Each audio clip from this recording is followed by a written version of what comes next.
Hey, welcome back to the Brownie Points podcast. This is going to be a draft-focused episode. Everyone wants to know about the quarterbacks, so we're going to talk about that first. Then we're going to talk about the big trade that the Browns made, whether we like that, and of course what we think about the pickup of Mason Graham with that trade down. Then we're going to get into the second-round picks and the later-round picks and what we think about that, if there's anyone that we think you should keep an eye out for. And we'll touch a little bit on the fact that they didn't draft a wide receiver and what we think is going to happen with that going forward. So, Levi. In our draft preview episode, I asked you, who do you think the Browns are actually going to take? Now, who you like necessarily, that was a separate question, but who do you actually think the Browns are going to take? And you said Dillion Gabriel. And when they took Dillion Gabriel, everyone was so surprised and no one could believe that they took him, but you predicted it. What was it about Dillion Gabriel that led you to make that prediction? Yeah, I thought it fit with what makes sense when you consider who Barry is and who Stefanski is.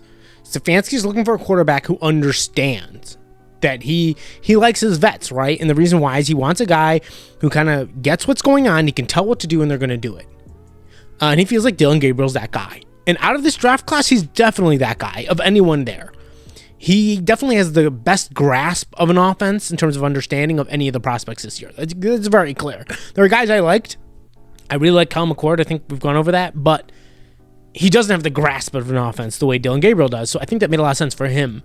Barry's also a guy who really loves value. He's always the value-focused guy, so getting a quarterback in the third round makes more sense for him, and it's a guy you felt safe you can get in later rounds. He loves value. He loves looking like he's the smartest guy in the room. He does. And when you consider Gabriel, it feels like, hey, if we're going to take a value quarterback, wouldn't it make sense to take a guy who seems to mostly be falling because he's about 2-3 inches too short? Yeah. He's 5'11", right? That seems to be the only reason. And I've never been one to knock being short too much. Maybe it's because, I'm a member of the short world myself. But I've never been really one to hold that back too much. I mean, okay, obviously Drew Brees and Russell Wilson, you could say, are exceptions. But in my opinion, every single quarterback that succeeds is an exception. Do you know what I mean? Russell Wilson being 5'11", I don't remember how tall Drew Brees was, but he wasn't. 6'4". Yeah, he wasn't really much taller than that, that's for sure. But at the end of the day, right, the linemen in the NFL are not that much taller than the linemen are in college. I know that they're bigger, they're faster, they are a little taller, but they're not that much taller. Okay, if you could make passes in college, your height is not going to be the reason you can't throw passes in the NFL, in my opinion. I don't think that's going to hold him back. Yeah, and he was being undervalued. He was being undervalued in both of our opinions. Not that we said that he was necessarily the best quarterback available in the draft, but both of us did feel like he was being undervalued. We both did like him, and I'm actually somewhat optimistic for what he can do going forward. He was the most experienced quarterback in the draft, actually in college history, I believe. He started more games than any other college quarterback in history. Yeah. More than Bo Nix? I believe, as far as I can remember, yes. I believe he started more games than any other quarterback. He's very experienced, and you have to think that appealed to the brass, right? I mean, these are people that, if this season goes disastrously, if we have a repeat, and they win 3 games again, you know that the coach and the GM are probably going to be in the hot seat. It makes a lot of sense for them to take a guy that has more of an ability and more likelihood to succeed right away, right off the bat, which is going to be your guy who's experienced, who was the leader of his team. He played against good competition. And, as you were evaluating and as I noticed when we were watching him, he's a guy who actually does a pretty good job staying in the pocket. He's got a much better arm than he's given credit for just because he's short. He was being undervalued. I think it was a pretty good pick. What's your evaluation of the pick? Well, yeah, so I do like the pick. I do think he's one of the best deep accuracy marks of anyone in this class. It's arguable between him and McCord. Him and McCord both had really good marks. It's hard to get exact stats because they'll be like, oh, deep 20 plus yards. And I'm like, well, I want to know 35 yards. I want to know what that looks like. So they both have good marks in that realm. McCord's really good at it. I would say, though, that Gabriel's better from the 50-yard range. I think he's definitely the most accurate at 50 yards. And that's the thing to remember. If you can get a 70 yards, good for you on an absolute haul. But the reality is the 50 to 55 yards is about the max of where your ball's typically going when you actually measure the distance and that big highlight. The air yards, that's about what you're looking at. So if you can do that with a solid amount of velocity and accuracy, it's way more important than being able to get at the extra 10 yards. It's a nice addition. Yeah. Except for the Hail Mary play, it literally doesn't matter. It's just a nice bonus. And as we see from Anthony Richardson, being able to throw far is not everything if you don't know where it's going. Exactly. He could throw it into the stands. yeah, exactly. And does. Yeah. Well, actually, I'm not sure if he literally has. But he's not good. He's trash. Yeah, he's awful. And so you see that. And he absolutely has pocket management. I love his movement in the pocket. He shifts with the pressure. Yeah. He has actual pocket management. He knows how to not bail when you don't need to bail. There's one guy, you can just make a little shift. He's not completely a free rusher. You can just move around it. And he keeps his cool and does it. And you see it lead to big plays because he doesn't give up the pocket for no reason when the rest of the pocket's being protected. Yeah. And that is something I almost never see from prospects anymore. It's the pocket presence. It's the pocket presence. That was one of the things that stuck out to both of us. When was the last prospect who had that? I don't know. Truthfully, it's been a while. Yeah, from anyone. That was one of the things that stuck out for both of us was the pocket presence. Watching him stay in the pocket, and the word I like to use, he maneuvers in the pocket as opposed to running away. If that makes sense, you know what I mean? Which was one of the concerns we had about Shadeur was which is also a concern with short quarterbacks. He's a bit when more they of a runner. Yeah. They need it a lot of times in college. A lot of times what happens is in college they bail out all the time, and then that's they have how they make clear the big vision. Plays. Yeah, that's what Johnny Manziel did. Yeah. Bryce Young. Yeah, Johnny Manziel. His struggles. Yeah, adapted the pocket. Baker did that early in his career. He did a lot of escaping out of the pocket very quickly because again, it gets easier for him. You get out of the pocket and you got a nice clear open field. Obviously, usually it's a few seconds later. DBs have a hard time covering at that point. There's often somebody wide open. But a quarterback who's short that stays in the pocket, a la somebody like Drew Brees. Russell Wilson was always a bit, in between, but Russell Wilson did a really good job of escaping while still being a quarterback first, if that makes sense. Obviously when he was in his prime. But I'll say right now, if you watch Baker, he sits in the pocket. Yeah. He doesn't escape very much in Well, I was saying earlier in his career. It's possible. No, I'm just saying it's possible for shorter guys to sit in the pocket. Yeah, exactly. That's like, and Drew Brees did that, right? I'm not saying that Dillion Gabriel is Drew Brees, obviously. Like, I'm not crazy, okay? I'm not saying Dillion Gabriel is Drew Brees. I think he could be a decent starter in the NFL. And I think people, again, forget that when Stefanski has been in charge of the offense, and it wasn't Deshaun Watson, he's had success all except for the second half of 2021 when Baker had knee messed up, shoulder messed up, both tackles were out, Landry hadn't recovered from his injury, DPJ was our one. Like, outside of that mess of a half a season, it's been a good offense.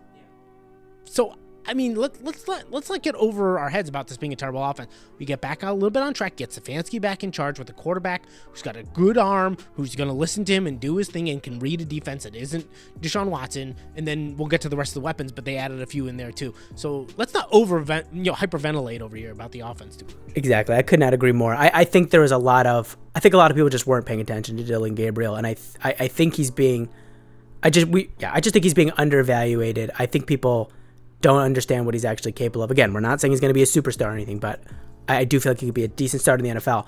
I want to talk about Shadeur because... Yeah, I do too. Yeah, we probably should have led with that, if anything. But anyways, whatever. Shadeur's slipping, right? If you told me before the draft that the Browns were going to take Shadeur, I would not have been surprised one bit. If you told me that, the Browns got him not at 2, I would have been, because they traded down? I said, well, they did trade down, but not to take Shadeur. I would have assumed they traded back into the first.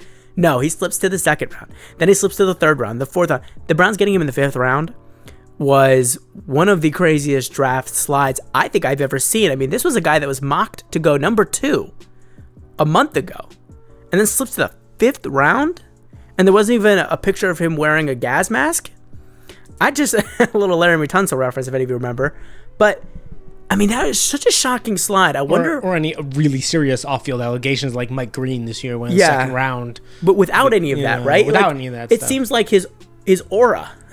Well, what do you think it was? There was something, we just didn't know about it. Well, it was those interviews. That's what I'm saying. Why do you think he slipped? That's not the only reason. So first of all, I do want to cover something. I've seen a couple of things. Number one, people going, the fact that they picked Dillion Gabriel really told you that. First of all, that's because you're not paying attention to Dillion Gabriel. Okay, it's your fault. Number two is because you're not paying enough attention to Shadeur. If Shadeur was purely the interviews, and that's why he fell, but he really was being considered the way the media was trying to yell about him being a top 10 pick even, he would have slid to the bottom of the 2nd or the 3rd. The fact that he went to the 5th is because people didn't think he was that high of a talent, but they didn't think it was 5th round. They thought he was probably late 2nd, mid 3rd round pick, probably more of a 3rd round pick. Because of the additional headache, they decided not worth it, because you'll fall extra far when people think you're a headache and you're a backup. And the rule with the NFL is, right, your talent and your headache have to equal out, or you have to have more talent. Like, this has always been the rule. And the point of it is, the ultimate rule with Terrell Owens is the rule, right? Because Terrell Owens was wildly talented, obviously. He's one of the greatest receivers of all time. I think almost unanimously people would say top 5 all time. Yet he was traded a bunch of times during his prime because he was such a headache. So when people look at you as a backup, they're like, oh, well, how much headache do we want? So first of all, that's really what it was, a mixture of the two. And the reason why people saw him as a leader pick, that's what people aren't talking about. You know, they kind of just assumed he was so great. And one thing that annoys me is a lot of it's because Dillon has a lot of people that he knows in the media and they really like him. But there's a couple of things. Number one, I want to point out that not everybody has. Dillon Sanders was his agent. His father was his agent. That's really bad for several reasons. Number one, you need that air of professionalism. And like Dillon's cool and everything, but that's not the same thing as what an agent does. An agent sits down in a different way. Dillon also doesn't know how to handle himself like Shadeur should be, because Dillon was this wildly talented freak of an athlete corner. That's a different world. Number one, you don't have to know offenses the same way, so you don't need to impress upon coaches that you really have this cerebral understanding of the game. Not in the same way that a quarterback does. Not the way a quarterback does. Yeah, because quarterback's a whole different level. Every position in the NFL, you have to understand what's going on. But not like a quarterback. But if you're an absolute monster of a corner, you can go man. There's less that you need to understand. And when you're an absolute monster of a corner, people just take you anyway. It's always been true. And he deserves it, and good for him. That's not the same thing as teaching your son, who's a quarterback, how to go about it. Yeah. That's number one. But number two, nobody's going to have an honest discussion with you. Nobody's going to sit there and say, hey, your son, he needs to shape up. You're like, oh, it's Dillon. It's his son. And so you get these half-assed answers. You don't get the full, real story. Yeah. So I think that was a huge mistake. But honestly, I think people need to look back at the prospect. There are worrisome signs, and people love to talk about the stats. But if Kyle McCord had great stats, he went in the 6th. Kyle McCord threw for 4,700 yards. So, over 70% completion rate. Let's not go overdone. When you look at his stats, his arm strength is not good. It's not terrible, but it's not good. It's one of the weaker arm prospects I've seen for a while from a top rank of prospects. Not obviously in the bottom end, but from the top end, top 3-round type prospect, it's one of the weaker arms I've seen in a while. He struggles to get the ball 40 plus yards out. He has to really pat and run up. He has to really be into it, and it does tend to float sometimes quite a bit. If he tries to get it over 50, it's bad. If he tries to get about 50, usually ends up floating really high and gets underthrown, and Travis Hunter has to kind of try to high point it. That's a big problem in the NFL. If this field gets shrunk, you got a problem. If you can't flick a ball 35 yards, without needing a whole run up and that whole deal going on, the whole pad, without needing too much of a build up, because every second matters. When you wait 1 extra second, that receiver at full speed is covering another 5 yards in that time. Mm-hmm. And so that also matters in terms of your arm strength and getting it there. And I don't notice really high level processing from him either. So you have to be a high level processor to accommodate for that. I'm not seeing that. Maybe he's not bad, but you have to be high level. And that's not something I've really seen people talk about or mention, and I've seen some breakdowns, haven't seen that mentioned. I haven't heard people talk about oh, you know what, this is some high level processing right here. I've seen him miss some protections slides that he needed to make at the line. And you just don't get the same margin for error when you're not as physically talented. And he's also not a freak athlete. He's actually a mediocre athlete. Very agile, but not very fast, not super quick. Yeah. The NFL linebackers... He's not the athlete that Dillon is. Right, and you're going to get caught in today's NFL, especially that has adapted to faster quarterbacks by having smaller linebackers. You're just going to get caught. So I'm worried about a guy who, seems to over-rely on that agility and moving around, who's not super fast, who's not crazy elusive, feels like he's going to get caught, and doesn't have a super strong arm strength, and right now, certainly not the processing to overcome it. There's just too many things that add up to me that yell problem. Yeah. So I'm in agreement with a lot of what you're saying there. I feel like he slipped because it's a combination of him being evaluated truthfully as more of a second round type of a talent. Sure. And everyone going into this, even the people who had him mocked at number 2, admitted he's only there because it's a weak draft. Everyone said in a normal draft, he's probably the 5th or 6th guy, right? I think it's a combination of teams evaluating there. Then you've got the extra circus going on that they're concerned about. So that automatically bumps you down a little bit. And like you said, why am I going to take a circus for a guy who we evaluate as probably more of a backup QB, right? Teams are willing to put up with all kinds of nonsense if they think you're talented, right? Johnny Manziel, right? They didn't even research him at all. Johnny himself said later on, he said if they had done any research on me, they never would have taken me. That's what he said. Because I remember that video I did in the summer. I did a lot of research on him. I watched a lot of videos with him, right? He said if they did any research on me, they wouldn't have taken him. But they were so enamored with this talent, Jimmy Haslam picked up the phone and said, take him anyway, right? If Shadeur was that guy with this undeniable talent, he would have gone top 10 no matter what was going on. He probably would have gone number 2 no matter what was going on.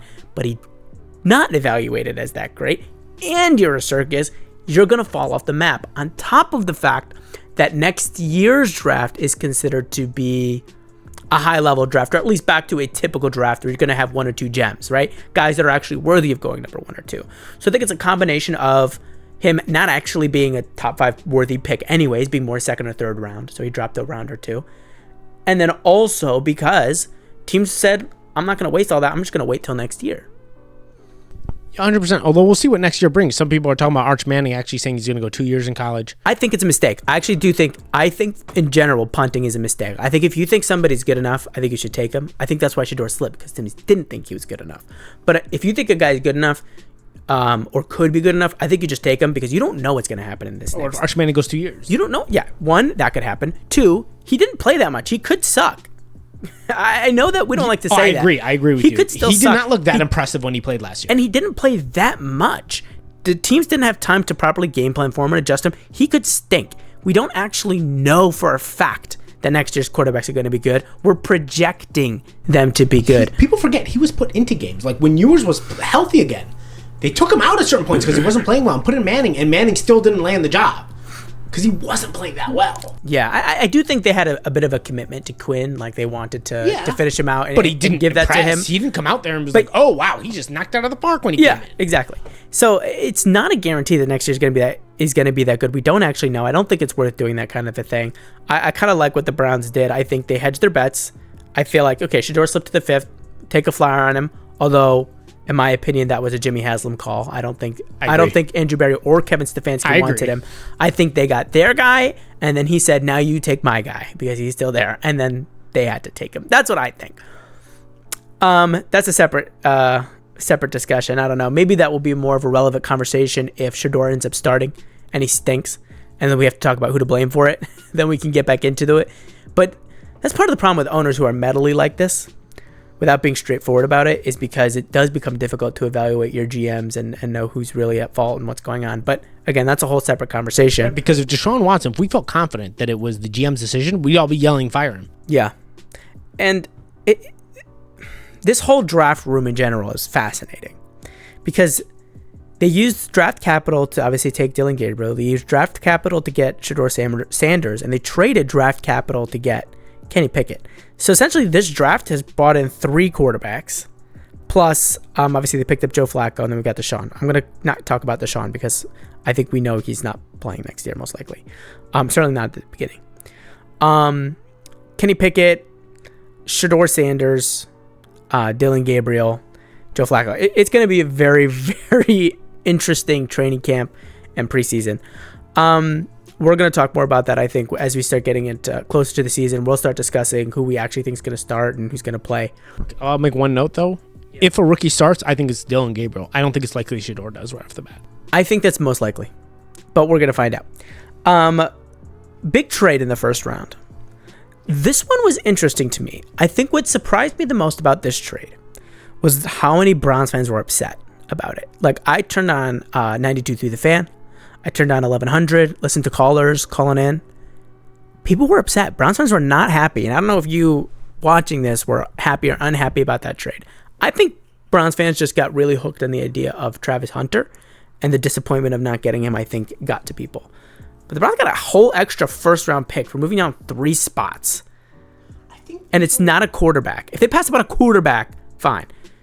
Travis Hunter is not going to be the reason this team makes an improvement and wins next year. Maybe one game, maybe a second game.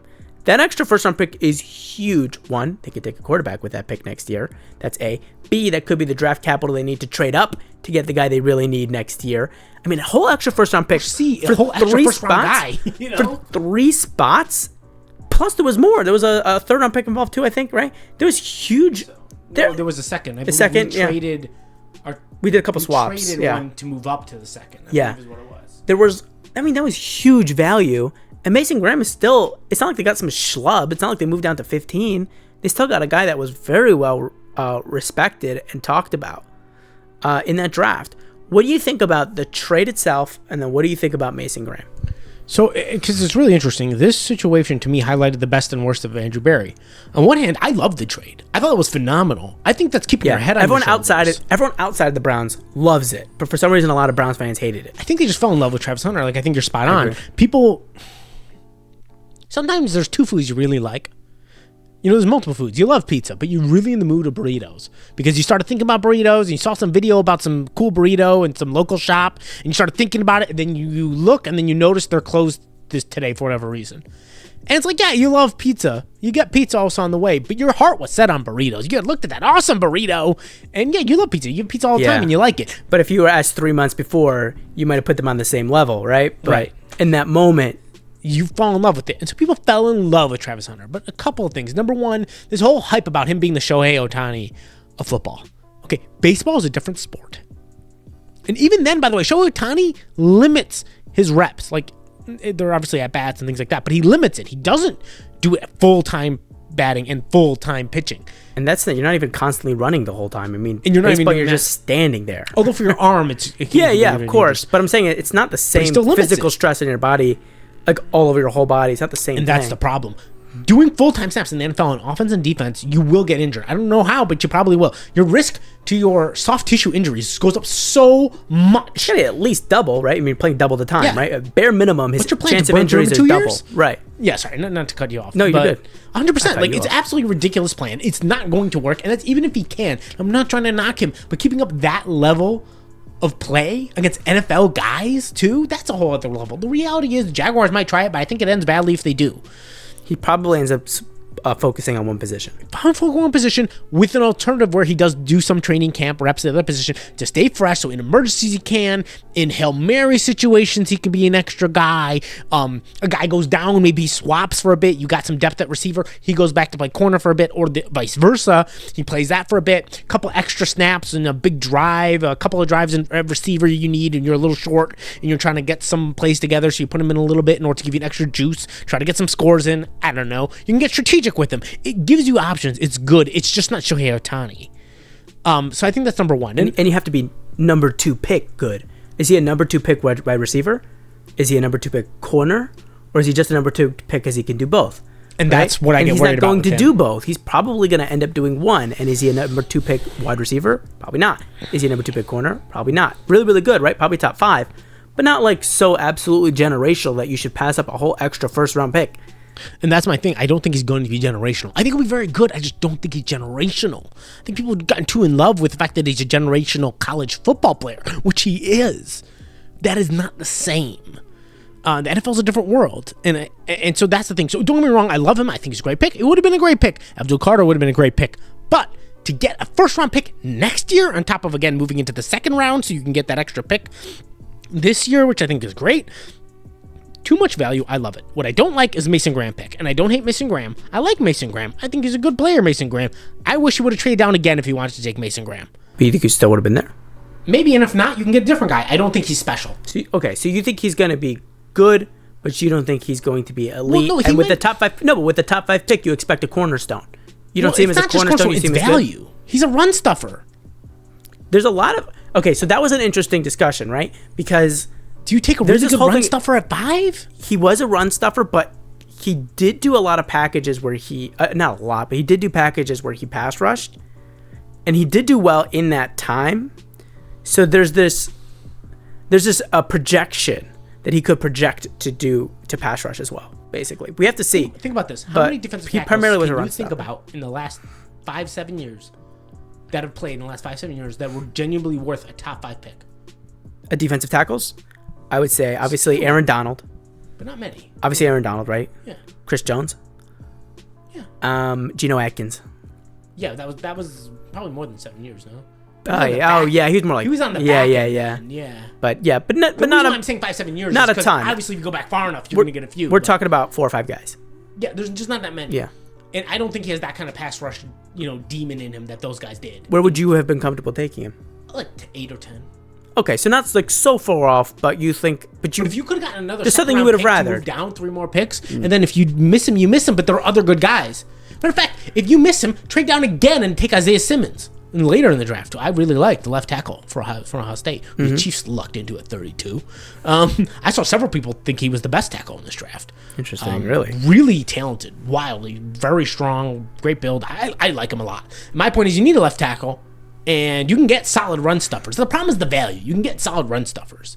I love run stuffers. I talk about them all the time. Yeah. I just don't think you necessarily need to use a top 5 pick on them. And so, like, if you would have traded down a couple more times, gotten a couple more second-round picks in next year, and then gotten Isaiah Simmons, I would like that. I'm okay with it. I just think that value needs to be at a high premium when you've already messed up the way you have contractually with Deshaun. Value needs to be at the top of your mind, and it almost doesn't seem like it's there. Look, he took a guy who he felt was safe. I think that's partly because his history has not been good. His history has not been good. And Ted McMillan was available. A lot of guys liked him at receiver. And if the Browns weren't going to take him, other teams might have wanted him. You could have gotten value. Yeah, he went at, I think, 8, right? I think the Panthers. I think he went... he did go to the Panthers. I'm sorry. Yeah, he did.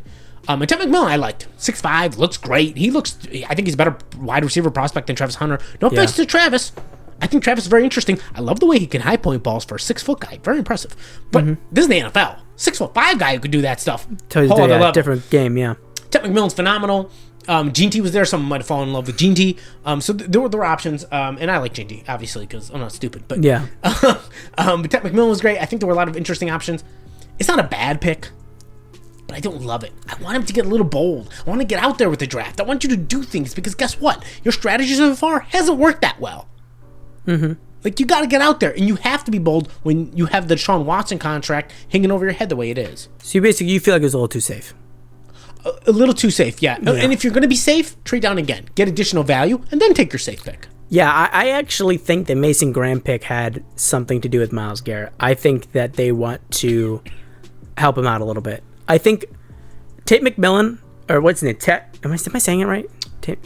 Yeah, sure. It's just a short for it. I don't know his full name. It's hard to pronounce his full name. The big guy. Is it like Tetoria or something? It's I know. I was looking at it. I was like, Ted, if you're watching this, I don't know why. I'd be very happy if it got big enough that you would see this. No offense meant. Yeah, I looked at his name and I was like, I'm just going to leave that alone for right now. But basically, I think taking him would have been an obvious pick, right? Like, we clearly need wide receivers. It's something that's going to help your guy. It's possible that they traded back hoping that left tackle was still going to be there. The guy that the Patriots took, I think.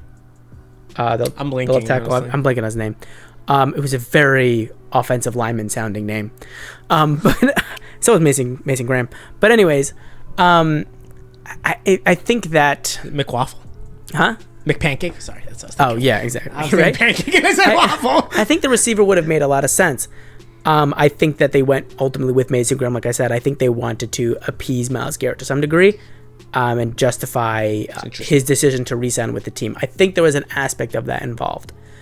It's possible they thought the receiver was a bust. Who knows? But it's also possible that Andrew Berry's terrified of taking receivers because his track record with receivers is awful. I mean, everyone he takes is trash. I mean, the only guy... he hasn't actually tried taking one with a premium position yet. Yeah, I mean, he always takes them in the third round. Third, fourth, fifth round is when he likes to take receivers. So who knows what might have happened if he took a receiver at a premium spot.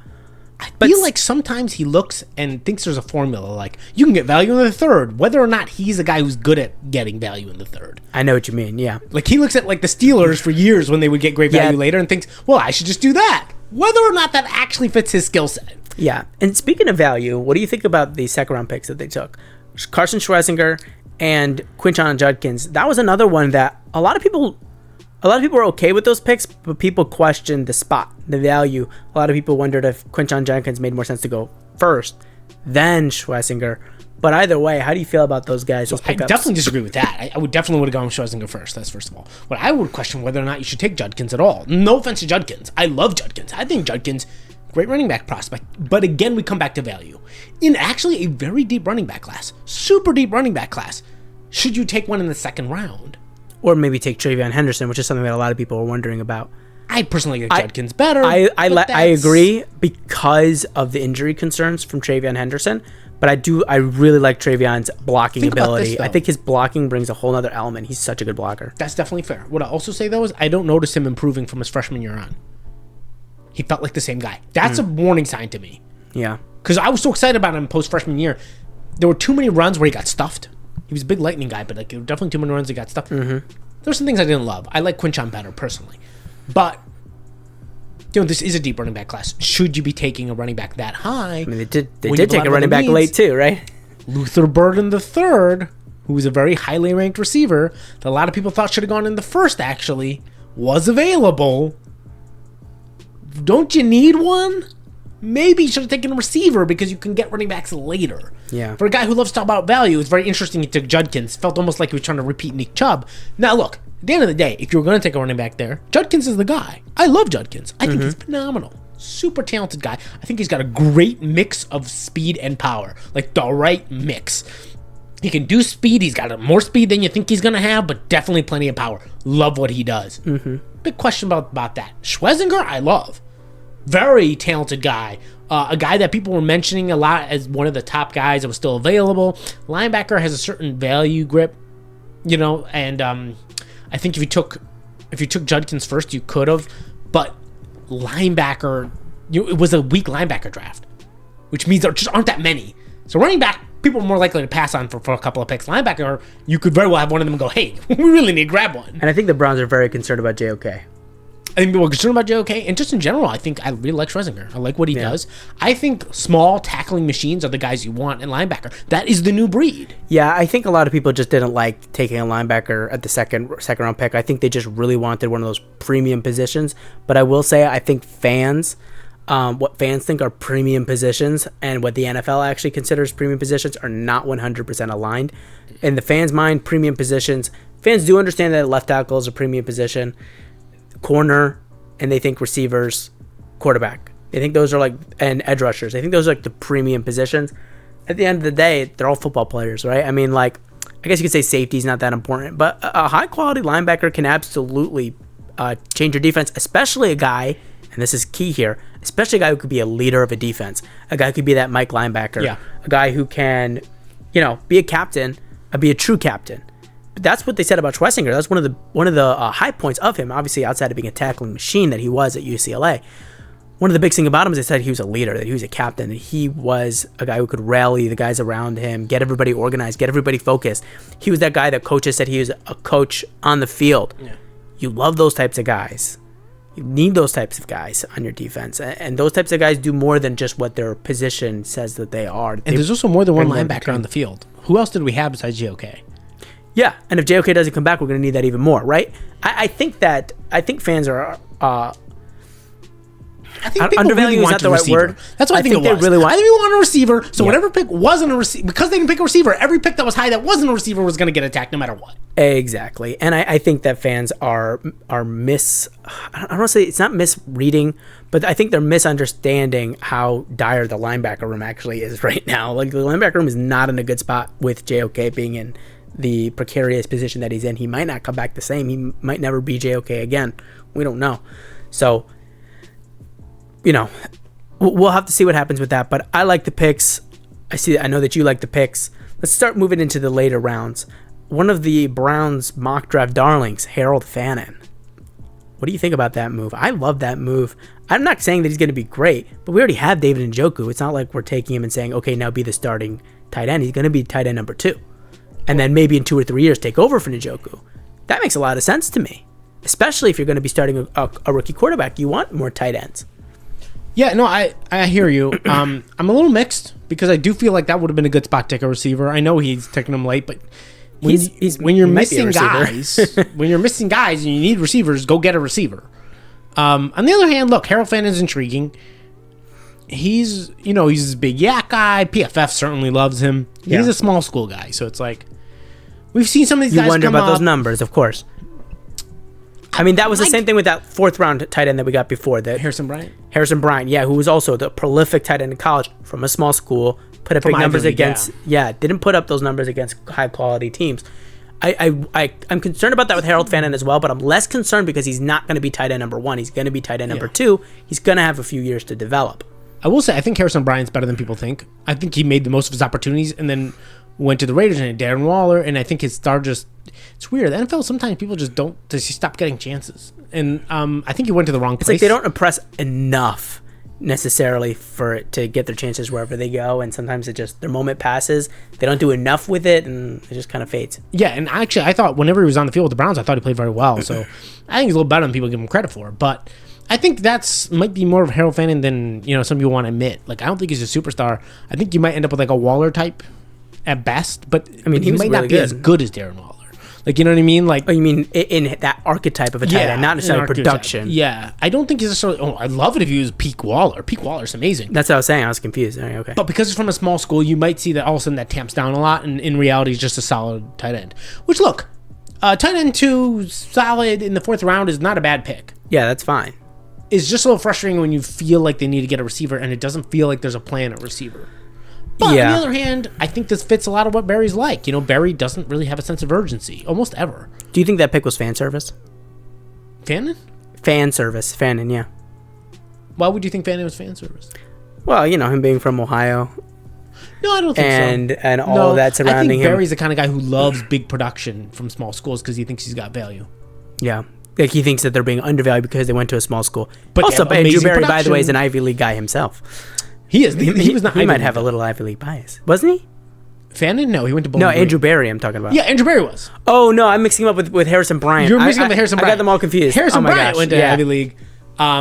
He loves value. Harold Fannin went to Bowling Green. Point. Yeah, but that's a theme with Andrew Barry throughout everything that he does. Value. This guy loves value. He loves seeming. He's great at trades. The seemingly smartest person in the room. Yeah, he does tend to make good trades. He got great value out of this trade. I love his trades. Yeah, and Amari Cooper, like that trade was a good trade, good value. Trade was good. Jerry Jeudy, we got good value out of that trade. He regularly makes quality trades. We often come out the winners in those trades, both from our evaluations and from outside the NFL evaluations of him. But we've talked about how he needs to hit more in those draft picks. Outside of Harold Fannin, who else stuck out to you as somebody to keep an eye out for, somebody who could be produce right away, or maybe somebody you think could produce in a few years? Actually, I think guy is super interesting. Probably Dillon Sampson, the running back. Yeah, that was interesting to fortify the running back room in the draft completely, right? Like, going into next year, we didn't really have much going for us at all. And then all of a sudden, Judkins, Dillon Sampson, we're going to go back to ground and pound. Keep in mind, he was the SEC Offensive Player of the Year. Yeah, production. Yeah, a lot of production. Production guy. Much more of a speed guy. I like his elusiveness. He has good spin moves and all that, but I also like that. I felt like at times that you would see guys try to tackle him, and he would just slight move. You know what I'm talking about? That understanding as he's running of slightly changing direction so you're at a worse angle and you just run right by him. I think he was really good at that. And that's an underrated skill. I think it's good to have that kind of awareness coming out of college, having that understanding of where you are in relative, relative to the defenders and where they're coming in at, what the angles are, and have that instinctive move. I think it's really good. I think he's got good speed. He's got that lightning strike. I think it makes sense. I think it puts a lot of notice on Jerome Ford. Yeah. Okay, you better step it up this year. You're gone. Like, we're moving on here. So I think that's big, but sadly, it probably means they're Jerome's not going back to guy Chubb now. Yeah. Yes, I know. That was the other thing. I think the Dillon Sampson pick really solidified. I think Chubb's gone. And so that wraps up all the picks they did make. What we're left with is something we kind of talked about in the background, which is receiver. They didn't make any moves. They didn't draft anyone. They also could have traded back in if they liked someone who was falling. Some guys like Torrey Horton, a guy from Colorado State. One guy, the Buccaneers actually got an absolute steal in the 7th round in Tez Johnson, the Oregon receiver, who also would have been nice because who he played with? Dillion Gabriel, right? Dillion Gabriel. And it's so easy to get a 7th round pick. You have to give very little to get a 7th round pick. Did they consider moving back in and like grabbing Dillion Gabriel, grabbing Tez Johnson when you're receiver needy? Go take a chance on a guy who most people thought should have gone 3rd round, maybe 4th, that looked good and just not sure about his weight, but like can do a lot in the slot, and then give a guy who you took in the 3rd round, a familiar weapon to go to. It just feels like good value for your picks. And they didn't do that. And then on top of that, they made a very interesting move. They signed a guy. They didn't lock in Elijah Moore. They gave him some kind of tender. But they signed Deontay Johnson. I thought that was interesting. It kind of came out of nowhere, too. Did you follow him last year? No.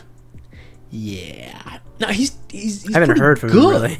He keeps getting chances because he's an intriguing route runner. He's a good route runner. But concerning into what his locker room presence. So he got traded from the Panthers. And he started off leading them, actually receiving yards for a little while, and did well. And then he went to the Texans, and they let him go because he would not stop making a fuss. That's not good. I don't like how the Browns seem to be okay with picking up these types of guys, but it kept going. Because then he went to the Ravens, but he was upset about only getting a minimum amount of snaps, even in a win, after a playoff win. Oh, no, I'm sorry. No, after the Texans game. They won against the Chargers. That's when they let him go, after a playoff game against the Chargers, because he made such a big fuss about only getting so much snaps when they won. Sounds like a desperation move from the Browns. Yeah, that's part of the problem. Right? Like, well, wait, there's no one else here.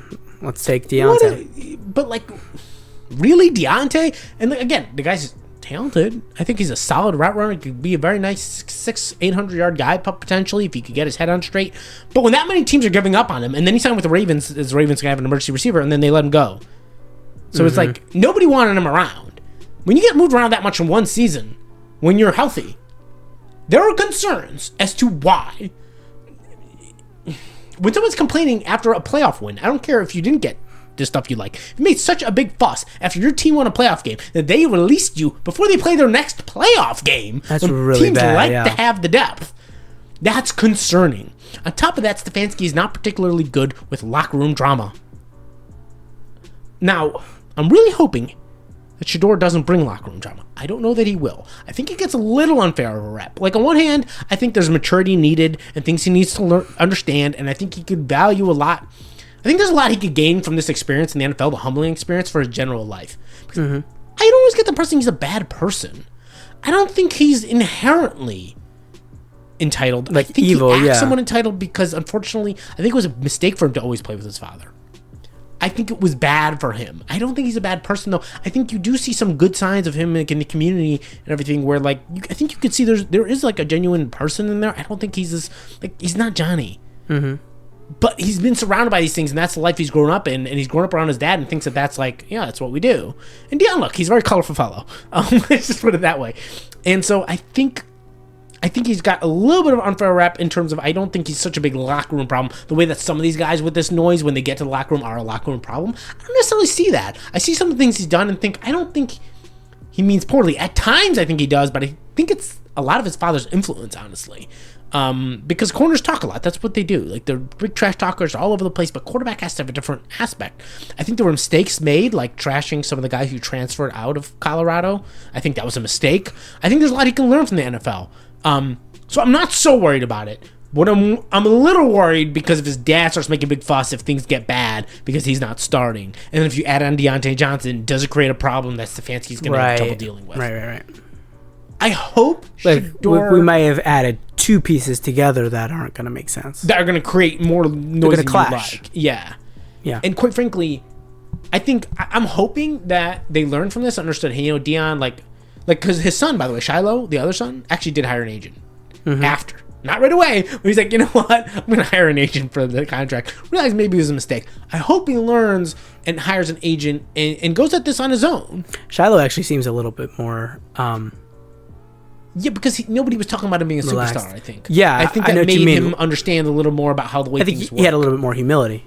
Yeah, and by the way, I love the way he was celebrating his brother's pick, and he didn't seem to worry about. I like him. He seems likable. I think Shadeur has a likable person. I think Shadeur has that in him too. Exactly, I agree. I just think that he had these big stats, and his dad was talking him up and saying, "Oh, he's going to pick places," and he kind of got in his head. But I don't think he's a bad person. And he's also, by the way, he's like from all the reports about him, said he doesn't smoke, he doesn't drink. He's not doing anything crazy. He's not Johnny Manziel. I think that those comparisons are very unfair. 100% agree. He might be a locker room issue for other reasons, but not for the same reasons that Johnny was. Not for the same reasons at all. Johnny was a drug addict. Johnny was an alcoholic. Yeah. He didn't even hide it that well. The Browns just didn't look. Right? But yeah, again, it's a fascinating QB room. And the one thing that you can say about drafting Shadeur Sanders is the Browns are going to get a ton of national media coverage now. I mean, we're going to get a lot. Okay, Hard Knocks is going to be knocking on the door. Hard Knocks is coming hard. They're going to say no, but we got 2 rookie quarterbacks, so you cannot come here. But they're going to be coming. We're going to get a lot of attention. The Browns are going to be talking about a lot, which I often enjoy. I think it's fun. I kind of like when that happens. Kind of like when the Cavs had LeBron, and so we were always being talked about. That was a good time. The Browns are probably going to be in a similar situation now, so that could be fun and that could be interesting. Before we close off the episode, I'm curious if you do want to throw out their draft grade. What do you think overall? What would you give this? Although I hate draft grades in general, they're almost always you look stupid afterwards. But yeah, it's really hard to put it down, obviously, because this is just coming out. I'm feeling a B. I was about to go B+. Like, I was thinking about B or B+. I'm going to give it a slight edge to B+, because you did get those extra picks. Mm-hmm. And I will say, I don't think any of the picks were bad picks. Yeah, nothing jumped out to me as like, what I don't think there's a bust coming. Doing? Like, again, I would have liked him made a bigger move, but ultimately, he got a lot of value, got extra picks, and took a guy who I think is going to be good.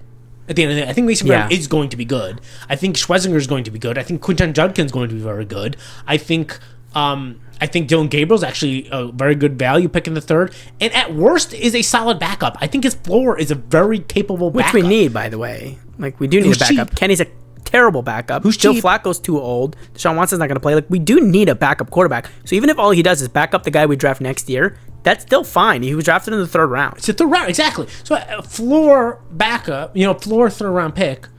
And then ceiling solid starter. Dylan Sampson, who I like, gives you some depth.